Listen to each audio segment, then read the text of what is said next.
Yayasan Al-Madani, Pak Khairul Muzakir, Mudakir, lalu sebelah kirinya Bu Kepala SDIT Kemudian Ibu Eti,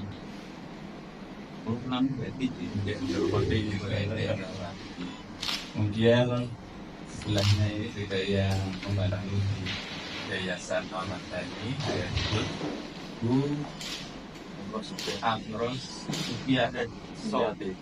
Sufiyati. Rekan-rekan media, ini kan beberapa waktu ini kan jenengan sering banyak bertanya, maka kemarin saya matur dengan teman-teman yang ada di SDIT, ya ayolah kita ngobrol dengan teman-teman supaya apa? Supaya sejatinya apa gitu. Jadi hari ini kami memfasilitasi untuk rekan-rekan bisa bertemu dengan yayasan dan SDIT. Ya.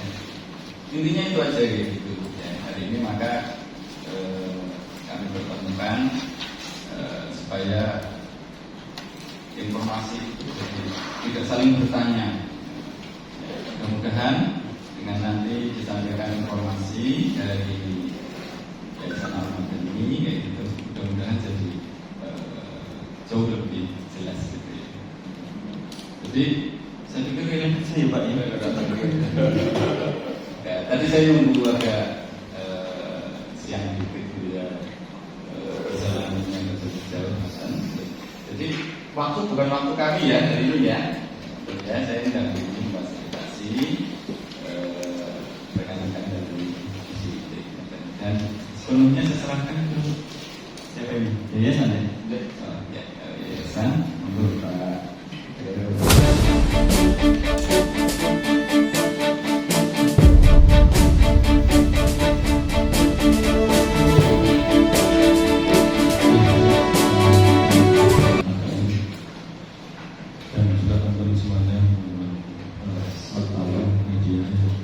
Assalamualaikum warahmatullahi wabarakatuh.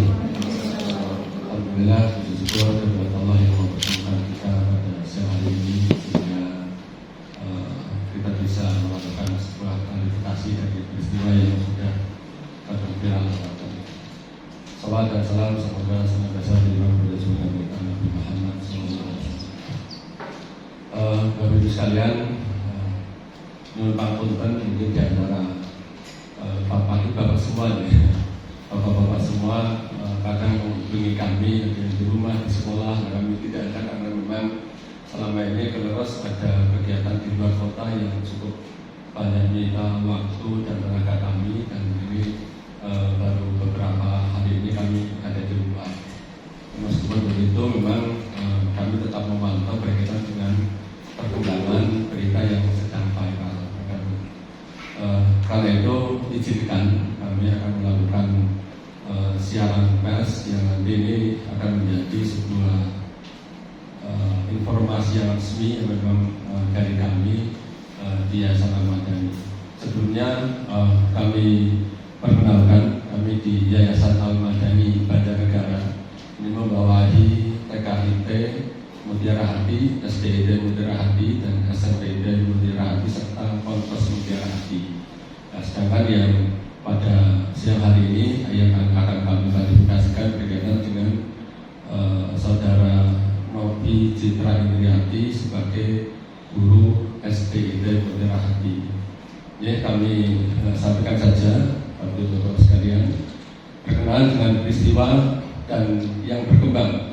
Ulangi, berkenaan dengan peristiwa yang berkembang di masyarakat yang sedang viral terkait dengan status saudari Novi Citra Indriati sebagai guru yang dengan ini kami Yayasan Al-Madani Banjarnegara yang membawahi unit SDIT Mutiara Hati memberikan informasi sekaligus klarifikasi kepada masyarakat luas sebagai berikut. Yang pertama, bahwa saudari Novi Citra Indriati merupakan guru kami sejak tanggal 2 November 2020. Yang kedua, selama ini yang bersangkutan tidak pernah memberikan informasi mengenai aktivitas pribadinya di luar jam sekolah, sehingga di luar jam sekolah, di luar pantauan kami. Kemudian yang ketiga, bahwa saudari Novi Indrianti mengakui ada sebagian perilakunya di luar jam sekolah yang tidak sesuai dengan kode etik yang ada di Yayasan Al-Madani Banjarnegara. Maka dari itu, pada hari Rabu tanggal 6 Februari 2025 kami memberhentikan yang bersangkutan sebagai guru SIT Mutiara Hati. Dan yang kelima, keputusan tersebut belum bersifat final karena menunggu hasil klarifikasi dari saudari Novi. Dan nanti hasil klarifikasi tersebut akan kami jadikan sebagai bahan pengambilan keputusan berikutnya. Demikian secara proses ini kami buat agar semua pihak memahami dulu permasalahan yang terjadi. Banjarnegara 23 Februari 2025, Ketua Yayasan Al-Madani Banjarnegara Haji Mutaki. Begitu Bapak sekalian, dan juga perlu kami tegaskan, kita belum klarifikasi dengan saudara Novi. Ada kemungkinan saudara Novi setelah klarifikasi nanti akan bisa kembali mengajar di SIT Mutiara Hati. Tentu saja dengan kaidah-kaidah atau kode etik yang disetujui oleh saudara Novi, dan beliau siap untuk mengajar kembali di SIT. Atau sangat mungkin atas kehendak beliau sendiri, ketika kita memberikan teguran seperti itu dan kemudian dia tidak siap untuk mengajar kembali di SIT, ini adalah hak prerogatif saudara Novi. Sehingga kami memberikan keluasan kepada beliau, apakah nanti dengan adanya temuan ada perilaku yang melanggar kode etik di yayasan kami yang siap untuk diperbaiki, atau sebaliknya ketika memang beliau tidak siap, ya kami sekali lagi kami serahkan kepada yang bersangkutan untuk melakukan apakah pengunduran diri atau seperti apa dari yayasan Al-Madani. Jadi ingin kami tegaskan, keputusan ini belum bersifat final karena sampai sekarang kami belum bisa mendapatkan klarifikasi dari beliau. Dan bahkan barusan dari saudari Susi tadi ya, sudah telepon ke beliau, tapi ternyata sudah tidak nyambung, dan harapannya nanti setelah ini bisa terjadi pertemuan antara kami dengan saudari Novi, dan kemudian akan melakukan sebuah proses klarifikasi berikutnya seperti apa. Ini yang bisa kami sampaikan. Kurang lebih mohon maaf. Assalamualaikum warahmatullahi wabarakatuh.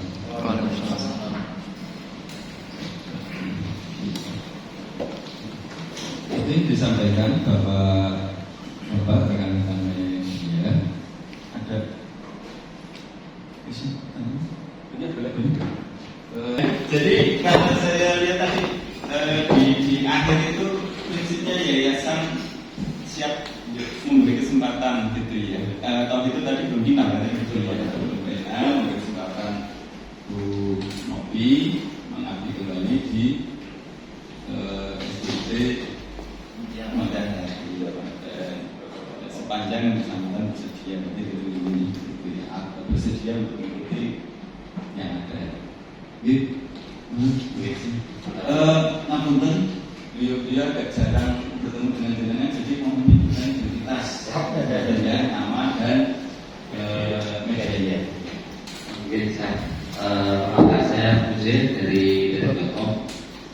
Yang ditanyakan kaitannya dengan tadi alasannya kode etik itu kode etik seperti apa, kemudian apakah memang benar-benar ini kan sekarang kaitannya dengan lagu yang sedang dilihat itu, apakah memang berkaitan dengan itu atau bukan. Kemudian yang tadi disampaikan bahwa itu akan ada kesempatan kembali lagi mengajar dengan syarat-syarat tertentu. Apakah syarat-syarat tertentu adalah masih dibolehkan untuk bermain dan dengan jembatan itu? Mohon izin satu-satu dulu ya, atau mau tidak nanti tidak lupa soalnya saya. Satu-satu dulu ya. Oke, jadi nanti rekan-rekan kalau sudah ditanyakan mohon untuk tidak serempet-serempet lagi gitu ya. Terima kasih. Jadi perlu dipahami bahwa kami memiliki SOP dan kode etik yang berlaku di lingkungan yayasan kami. Dan SOP itu meliputi dari sisi-sisi profesionalisme dan juga dari sisi-sisi dunia atau berkaitan dengan akhlak dan adab perilaku dari seluruh guru dan karyawan. Dan pengenalan SOP serta kode etik ini berlaku bukan hanya berada di lingkungan sekolah, tetapi di semua kalangan. Jadi ketika di sekolah ya guru adalah sosok yang baik, yang bermoral, yang berakhlak, yang siap menjadi contoh untuk murid dan karyawan yang lain. Termasuk di rumah pun begitu, juga di masyarakat seperti itu, di perguruan begitu. Jadi tetap memiliki komitmen yang sama baik sekolah maupun di luar sekolah. Nah kemudian pelanggaran Bu Novi ini sekali lagi tidak terkait dengan lagu yang sedang viral atau tidak terkait dengan band yang beliau ada di situ, tapi lebih terkait dengan bagaimana perilaku dari Bu Novi itu sendiri secara pribadi. Mulai dari kalau ini kami ada data, misalnya membuka aurat dan sebagainya yang menurut standar SOP kami itu tidak dibenarkan, walaupun itu sudah di luar sekolah. Seperti itu barangkali. Caranya mungkin nanti bergabung lagi. Oh iya, untuk bergabung lagi dengan sangat senang karena Bu Novi itu di SIT Mutiara selama ini termasuk juga orang yang cukup baik dan sangat profesional. Bahkan ketika ada lomba-lomba berkaitan dengan art atau kesenian, kami meminta beliau untuk melatih anak-anak berkaitan dengan kesenian ya. Sehingga beberapa kali atas pembinaan beliau kita mendapatkan juara di beberapa event, baik itu seni musik maupun seni-seni yang lain. Karena memang kalau boleh saya katakan beliau multi talent. Maka sangat kami sayangkan ketika kemudian beliau melakukan perbuatan-perbuatan yang terindikasi melanggar SOP yang menurut kami yang kurang baik lah gitu. Ya. Masih bisa untuk aktivitas masih boleh main band lagi. Main band lagi selama kaidah SOP tidak dilanggar dipersilakan. Jadi kami tidak membatasi aktivitas guru. Prinsip tidak melarang. Ya. Prinsip tidak melarang selama kode etiknya tidak dilanggar. Jadi kami tetap berprinsip atau berpatokan kepada kode etik yang sudah kami terapkan. Bukan bandnya, maaf ya. Bukan bandnya, bukan bergaul dengan siapa, tapi selama kode etik itu dipegang dengan benar, ya kita tidak mempermasalahkan itu. Berarti Bu Novi di sekolah juga ngajar musik? Di sekolah kalau membina. Ya. Jadi kalau misalnya ada, kalau beliau guru kelas di kelas 4, tapi kadang-kadang kan ada SBN, lomba-lomba nyanyi dan sebagainya, itu beliau yang membina. Oke, terima kasih. Saya Maulana dari Salarius. Tadi sempat disinggung bahwa yang beredar sekarang adalah dipecat ya kalau tanda kutip. Tetapi tadi disampaikan diberhentikan. Apakah sebelum itu ada surat pemberitahuan sebelumnya atau ada klarifikasi awal kenapa belum dilakukan klarifikasi ini? Itu yang pertama. Yang kedua, ya mungkin kita tahu kalau sekolah tersebut kan memang tadi sudah disampaikan dan mau saya katakan saat itu sudah disampaikan Presiden dijawab. Jadi batas-batas norma itu yang seperti apa kan itu kan bisa dikatakan kejadian itu kan muncul setelah viral. Apakah klarifikasi berkaitan dengan itu atau memang sebelumnya? Terima kasih. Ini berkaitan dengan batasan norma. Jadi di SOP kami di yayasan itu ada di kode etik, di kode etik itu ada kualifikasi pelanggaran. Apakah itu dimasukkan dalam nanti masuk ke SP1, surat peringatan 1, 2 atau 3, atau ada juga pelanggaran yang sifatnya final yang nanti bisa diberhentikan. Walaupun sekali lagi karena pemerintahan ini masih menunggu klarifikasi. Kalau bisa ada klarifikasi maka bisa dilakukan perbaikan. Jadi nanti kalau misalnya memang klarifikasi yang betul-betul beliau siap dan siap memperbaiki dan selanjutnya kita siap untuk bisa memperdayakan, memperkerjakan beliau lagi. Kemudian berkaitan dengan apa tadi? Oh ya, kode etik yang dilanggar. Ini kami ada. Jadi kode etik beliau itu masuk dalam kategori pelanggaran yang bisa dilakukan pemutusan hubungan kerja tanpa melalui SP1 dan 3. Seperti itu, Pak. Makanya untuk saya jawab dari sama-sama terkait tadi dijelaskan tahun 2020 ya mengajar dari mobil itu selama ini kenapa baru ditemukan pelanggaran kode etik Pak setelah ada lagu bayar-bayar itu viral. Seharusnya kode etik ini kan bisa ditelusuri sejak dulu ya dari kepala sekolah itu juga ya, tidak bisa nyasar karena kepala sekolah yang mengerti tentang keadaan gurunya masing-masing. Dan juga di sini terkait dengan kode etik yang di luar jam mengajar, apakah itu tidak masuk dalam diskriminalisasi seorang guru kalau harus melapor segala kegiatan ke sekolahan di saat dia tidak mengajar? Hanya itu, Pak. Terima kasih Bu Yani. Ini tadi sekalian jawab yang sebelumnya. Jadi kita memberikan keputusan itu sebelum viral ya, karena kita mengeluarkan surat itu tanggal 6 Februari, jadi sebelum viral. Karena memang betul-betul pure murni bahwa ada temuan, ada SOP yang dilanggar.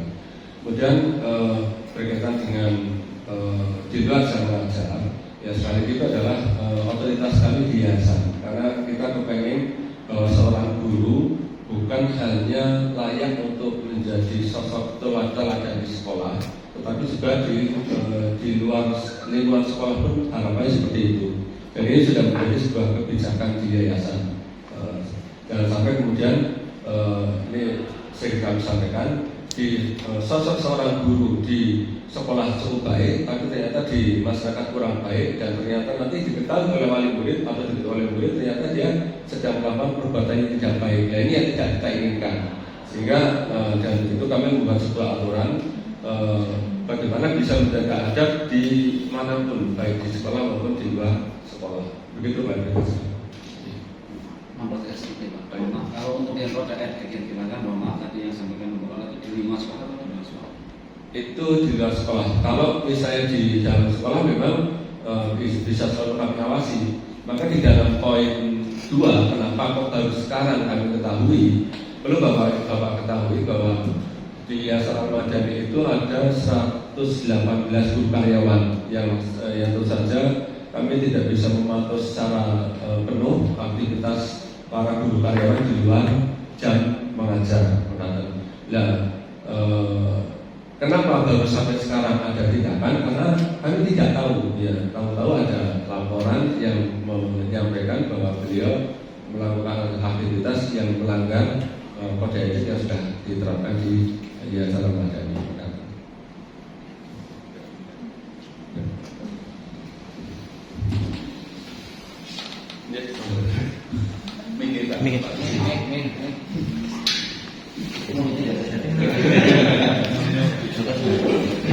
Izin Pak, saya Santi dari Juara Merdeka. Yang saya tanyakan selama beberapa waktu ini sebelum viral maupun setelah viral, apa ada intervensi dari pihak tertentu, misalnya dari orang tua murid atau dari pihak lain seperti itu atau tidak? Kalau dari orang tua murid, memang sebelumnya ada pertanyaan kenapa kok guru yang termasuk baik di sekolah kemudian kita keluarkan seperti itu. Memang awalnya seperti itu, tapi kemudian ketika sudah kita berikan penjelasan terhadap wali murid, malah mendapatkan dukungan dari wali murid karena memang harapannya ya sosok guru itu ya sosok yang bisa ditiru menjadi teladan, bukan sekali lagi hanya di sekolah maupun di luar sekolah. Jadi juga perlu kami sampaikan bahwa kode etik ini juga sering kami sampaikan secara umum kepada wali murid, sehingga harapannya Wali murid juga tahu akan posisi kami dalam proses pembinaan kepada anak-anak atau anak didiknya, seperti itu. Setelah tahu bahwa ya ini viral seperti ini, mungkin respon dari yayasan atau dari pihak sekolah kagetkah atau mungkin udah tahu sebelumnya kalau memang dia sudah aktivitas band-bandan itu? Ya, kita malah tidak menyangka kok bisa sampai viral, karena seperti ini Bapak sekalian, bahwa proses memberikan SP, kemudian memberikan pemberhentian yang secara langsung itu bukan hanya sekali ini saja. Kami sering melakukan itu, gitu ya. Karena yayasan ini didirikan sejak tahun 2000 dan proses itu sering terjadi. Jadi kita tidak menyangka kalau ternyata di dalam momennya sama gitu, di dalam momennya bareng dengan ada singgungan dengan institusi yang lain. Momennya, kalau saya melihat viral, kenapa viral ini karena momentum saja. Padahal kami juga sering melakukan itu. Ketika memang ada guru yang sudah tidak siap dengan kode etik, ya kemudian kami memberhentikan. Atau misalnya masih bisa dilakukan pembinaan, ya kami memberikan SP 1, 2 dan seterusnya. Jadi menurut kami ini hal yang biasa yang ada di dalam dinamika di yayasan kami. Gitu. Jadi menurut saya ini momentum saja yang itu di luar pengetahuan kami. Kenapa bisa sampai viral? Seperti itu. Saya Pak, kalau di kalau di institusi lain kan ada pelanggaran itu ada pelanggaran berat, ringan, sedang atau gimana. Kalau tadi saya mendengar yayasan sudah mengambil langkah untuk tanda petik menghentikan. Pertanyaan saya, apakah yayasan mengambil langkah itu menganggap bahwa Mbak Novi itu melakukan pelanggaran berat atau pelanggaran syariat? Kalau saya kita tidak berani masuk ke ranah itu ya. Islam, Pak. Iya betul. Nah, kita cukup mencukupkan diri di pelanggaran kode etik gitu saja. Pelanggaran berat ya, pelanggaran berat kode etik. Tapi perlu kami tekankan juga bahwa ketika seorang guru karyawan atau pegawai di Yayasan Madani ketika memang sudah mendapatkan pemberhentian, masih ada ruang untuk klarifikasi kepada kami. Ketika memang klarifikasi itu bisa dipertanggungjawabkan dan kemudian nanti ada proses perbaikan bagi personal tersebut, ya sudah dengan senang kita terima. Karena sekali lagi tadi kami sampaikan beliau sangat profesional di sistem interaksi dalam proses belajar mengajar gitu, Pak. Jadi sekali lagi patokan kami adalah pada SOP dan kode etik yang ada di Yayasan Madani. Begitu, teman-teman ya. Pak Sigit, terkait tadi kan ada klarifikasi dari Pak Novi selama ini belum tadi dihubungi juga belum bisa. Ini ditunggu sampai kapan Pak? Yayasan Pak untuk melakukan artinya yayasan ketika belum ada itu mau apa yang dilakukan? ya, terus mau menunggu sampai klarifikasi waktu berapa lama? Ya memang ini relatif ya. Biasanya kalau yang sudah ada yang kemudian ya sudah kita menerima dan kemudian pegawai yang bersangkutan mencari pekerjaan di tempat lain. Tapi ada juga yang kemudian setelah itu klarifikasi dan kemudian ada perbaikan.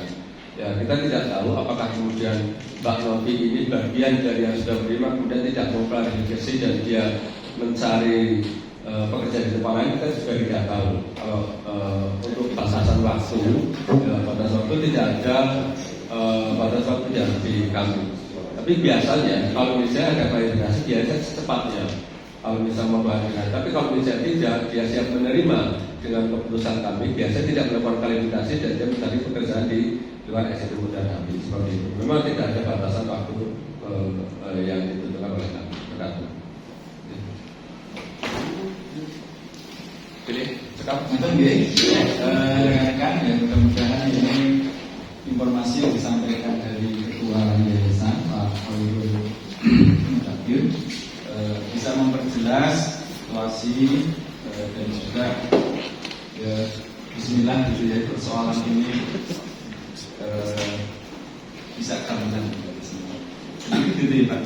Pada dasarnya apa yang dilakukan itu tadi disampaikan belum panel ya, masih menunggu info klarifikasi dari Bu Novi, dan secara prinsip juga yayasan siap ya, siap untuk secara kembali. Ya mudah-mudahan nanti semuanya berjalan baik ya. Begitu teman-teman. Terima kasih atas kehadirannya. Terima kasih Pak Khairul, Bu Edi, Bu Bu Supi lah biasanya. Ya, dengan demikian tadi saya nggak buka. Mari kita tutup dengan azan.